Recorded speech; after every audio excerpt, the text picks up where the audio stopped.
আচ্ছা উজ্জ্বলদা, হোয়াইটটা তো মানে আমরা ওনার থেকে শুনছি এবং সবসময় আমাদের মনে হচ্ছে যে ওইটি আগে ক্লিয়ার হওয়া দরকার, সব ঠিক। কিন্তু এখানে তো আমরা সিলভার আর লিডারদের নিয়ে বসেছি এখানে সবাই, তো লিডারদের ক্ষেত্রেও এটা কতটা গুরুত্বপূর্ণ? ভীষণ ভীষণ গুরুত্বপূর্ণ। কেন যে হোয়াই দিয়ে আমরা বিজনেসটা শুরু করেছিলাম, কয়েক বছর পর আমাদের সেই প্রাথমিক হোয়াইগুলো সবই ফুলফিল হয়ে গেছিল প্রায় আস্তে আস্তে, মানে উইদিন 8 to 10 ইয়ার্স প্রায় সবই ফুলফিল হয়ে গেছিল।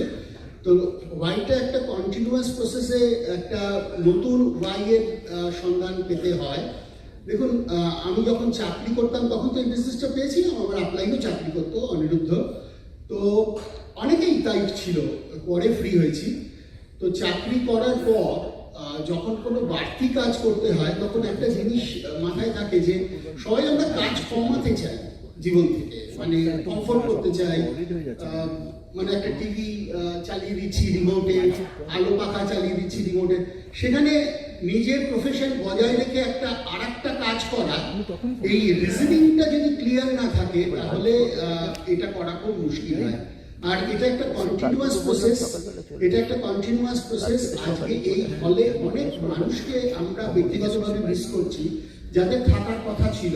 সম্ভবত তারা ইন কোর্স অফ টাইম নিজেদের ওয়াইটাকে তারা রিজুভিনেট করতে পারেনি, আর একটু সামনের দিকে তাকাতে পারেনি বলে আজকে তাদের সমস্ত পোটেনশিয়াল থাকা সত্ত্বেও এখানে কিন্তু তারা নেই। অনেক পরে যখন জয়েন করেছিলাম তখন জানতাম না যে শতাব্দীর একটা মন্বন্তর আমরা মুখোমুখি হব 20-22 বছর পর, এবং সেই কোভিড পিরিয়ডে আমাদের অর্গানাইজেশন রেডি ছিল। সেকেন্ডারি সোর্স অফ ইনকামের প্রয়োজনীয়তা সেটা আমাদের কাছে পরিষ্কার ছিল, এবং আমরা বুঝতে পেরেছিলাম যে আমরা কি করে ফেলেছি 20 বছর ধরে। এবং এটা কিন্তু আগে থেকে ভেবে চিন্তে করা কোনো সিদ্ধান্ত নয়, বিশ্বাস থেকে নেওয়া স্বতঃস্ফূর্ত একটা সিদ্ধান্ত।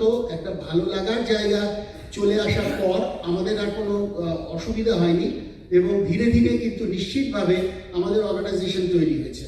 কখনো যদি মনে হয়েছে যে নিজের বাড়িটা থেকে দূরে সরে যাচ্ছি, কোনোদিন একটা মিটিংয়ে আসার পর, আজকে অচিন্ত প্রশ্নটা করলো, ওরা জানে না যে আমাদের মন খারাপ হতে দেয়নি, তাতে কতটা ওদের অবদান আছে, রঞ্জন প্রমিতাদের অবদান আছে, সমস্ত এডিএসডি বিভিন্ন প্রোগ্রামের অবদান আছে।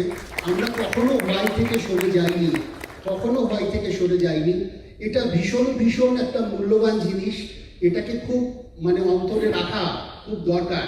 তার কারণ এই হোয়াইটা যদি আমার ক্লিয়ার না থাকে তাহলে এই যে আমি নিশ্চিত আমাদের আজকে লিডারশিপ মিটিংয়ে অনেকবার আসবে এই প্রশ্ন যে leader should take responsibility. Why clear না থাকলে বাড়তি রেসপন্সিবিলিটি নেব কি করে, কেনই বা নেব? তাই এই জিনিসটা খুব মানে পরিষ্কার হওয়া দরকার। এবং ডেফিনেটলি আমরা শুধু বিজনেসটা ডেভেলপ করবো না, মানুষ হিসেবেও আমরা আরেকটু উন্নততর হব। Thank you Achinta, thank you একদম এক্স্যাক্টলি। এবং এটা থেকেই বোঝা গেল যে এখানে আমরা যারা বসে আছি আমাদের প্রত্যেকের বড় বড় অর্গানাইজেশন আছে, এবং সেই জন্য আমাদের কিন্তু নিজেদের ভয়টা ক্লিয়ার না হলে আমরা তাদের দায়িত্বও ঠিকভাবে হয়তো নিতে পারবো না।